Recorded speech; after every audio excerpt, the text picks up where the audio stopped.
One of the things that, I hope people start asking is what exactly is this foreign experience that she's claiming? I know she talks about visiting 80 countries.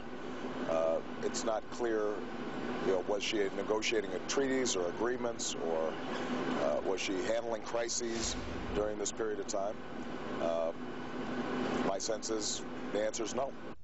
I think it's imperative that each of us be able to demonstrate we can cross the commander-in-chief threshold. And I believe that I've done that. Certainly Senator McCain has done that, and you'll have to ask Senator Obama with respect to his candidacy.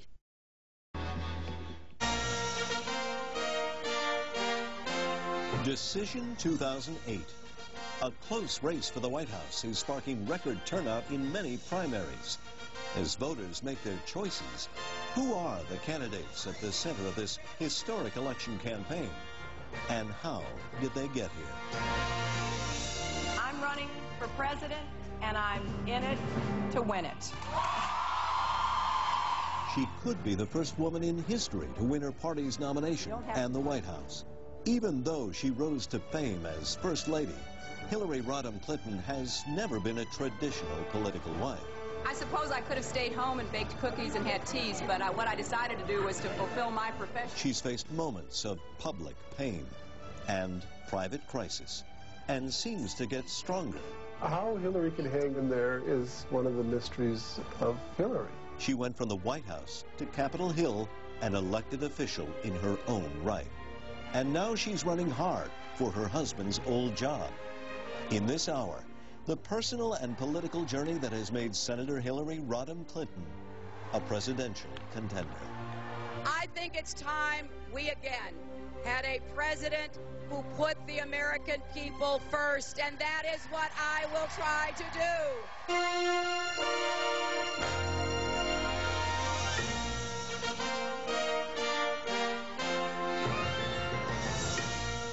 If you want a winner who knows how to take them on, I'm your girl.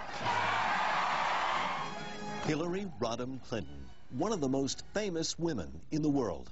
Mrs. Hillary Rodham Clinton, First Lady of the United States. As wife of the president, she broke the traditional mold of First Lady, the first working mother in the White House, the first to lead a major cabinet-level policy committee, and the first to become a United States Senator. She may have surprised the country, but not her friends.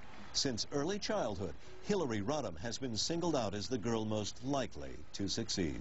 One of the very first offices she ran for, and Hillary was always running for offices, was for the president of the Young Republicans Club, and she became president.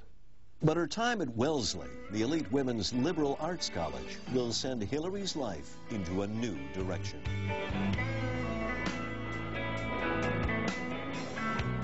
That we as a people will get to the promised land. Martin Luther King Jr. was killed tonight in Memphis, Tennessee. The 1960s are among the most turbulent times in American history. Over the next 4 years, Hillary is increasingly on the liberal side of campus debates, from the women's movement to school prayer. She's elected student body president, and by the 1968 presidential election, Hillary, once a Goldwater Republican, is campaigning for anti-war candidate Eugene McCarthy. About the war in Vietnam. And just a year later, Hillary herself will make her debut in the national spotlight. Also, when we continue, how Hillary meets Bill.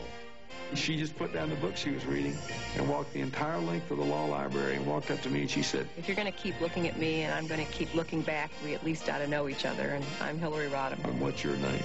I couldn't remember my name. It's May 1969. Graduating senior, Hillary Rodham is about to become a legend at Wellesley's commencement. When guest speaker, Republican Senator Edward Brooke, urges the students to support the establishment and back the war in Vietnam, Hillary sets aside her prepared speech to respond. Even as she began speaking, the ripple, the electricity among classmates, and then the cheers at the end, reverberating. I don't think anybody was not caught up in the moment. In a polite but firm rebuke of Senator Brooke, Hillary rallies her classmates to challenge the status quo. I remember the energy of it, just feeling that we had found expression and that it was a jubilant end to our 4 years there, and really the right send-off, the feeling you ought to have had at the end of the graduation speech. When she finished, they rose in a body and applauded her. And I will never forget it, because Nancy said to me at the end of graduation, "Take a good look at her. She will probably be the President of the United States someday." I've seen fire and I've seen rain. By the early 1970s, many baby boomers, molded by the social turbulence of the 60s, start entering the mainstream. We came of age, the civil rights movement, the Vietnam War, the women's movement, and a lot of us have had to really kind of find our way, make sense of the world that we're in. And in 1972, she is one of only 30 women in a class of 140 working towards a Yale law degree. She wanted to change society. She wanted to have the power to actually, you know, as she saw it, improve the lives of children and of different people in society. But she didn't believe in just talking, sitting around writing treatises. She wanted to actually do something. Before long, President Carter names her head of the Legal Services Corporation. And with her husband committed to public service, she goes into private practice when the Rose Law Firm recruits her as one of Arkansas's first women lawyers. In 1978, though, Bill and Hillary are Arkansas's ultimate power couple. He has been elected governor, and they move into the official mansion in a manner befitting their generation. It was at the stage in our marriage where you really had nothing. You know, you still had posters on the wall, and you had bricks holding up your bookcases, and we literally moved our belongings that first term in the back of a pickup truck. But it's Hillary's independent style that's making waves. I had kept my name because I thought that was the right decision at the time.